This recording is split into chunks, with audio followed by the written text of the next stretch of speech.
Welcome back to this special edition of Hannity. 'Tis the season for extreme wokeness.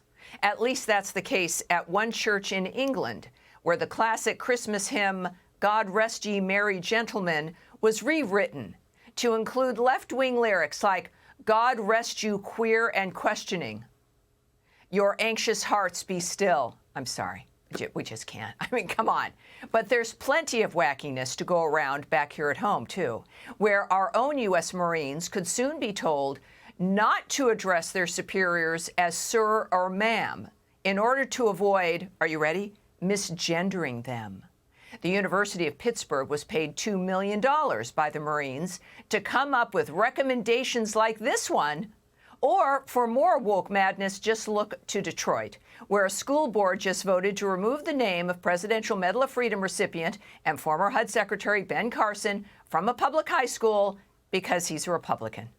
And Dr. Ben Carson joins me right now. He is the founder and chairman of the American Cornerstone Institute. Dr. Carson, of course, this isn't your first round at the rodeo, is it? You've been right in the arena. You know what the deal is. You continue to serve this nation. And these are petty things.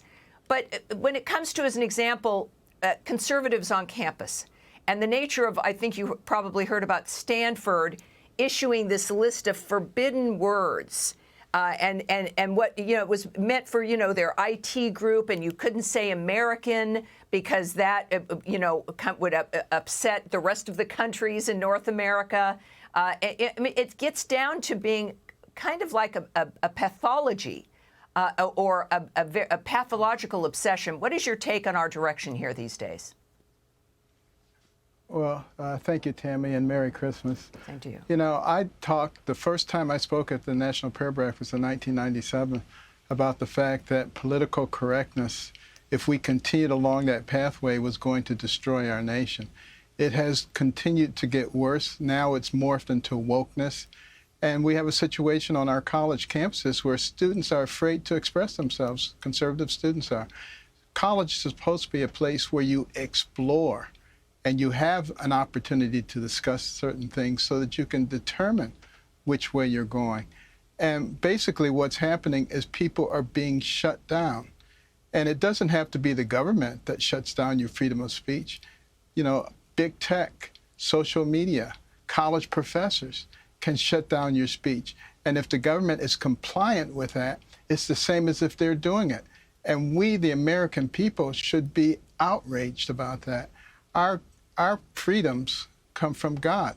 That's stated in our Declaration of Independence, and yet we're allowing them to be taken away from us. And now we also have a government that is insinuating itself into every aspect of our lives. Liberty and community was about what the people could do, not what the government could do, and it is impacting us tremendously. You look at the omnibus bill that was just passed and all the pork that's in there, and all the programs. These are not programs that the government is supposed to be doing. These are things that we, the people, are supposed to be doing, and how we're supposed to be working together in our communities to strengthen ourselves. And we're allowing all of that to be taken away from us. Most people don't even know their neighbors anymore, don't even know what their names are, have no idea who they are.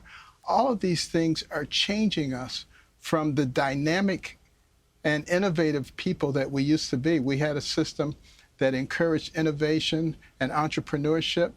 Most of the big inventions in the world came from the United States of America. But if everybody is thinking the same way and saying the same things, where's that out-of-the-box thinking that's going to allow us to continue to be that beacon? Well, I think that's part of the thing that that the left wants to stop, is that they resent America being a beacon. They don't think that's a good thing because we, of course, encourage human ingenuity and personal freedom, and that is the problem for the left, because Americans don't like the left in that regard. And you're an example, sir, of what they don't want to have be reflected as a role model and as a potential career, and this is where we start getting people erased. So thank you, Dr. Carson, for your perspective once again.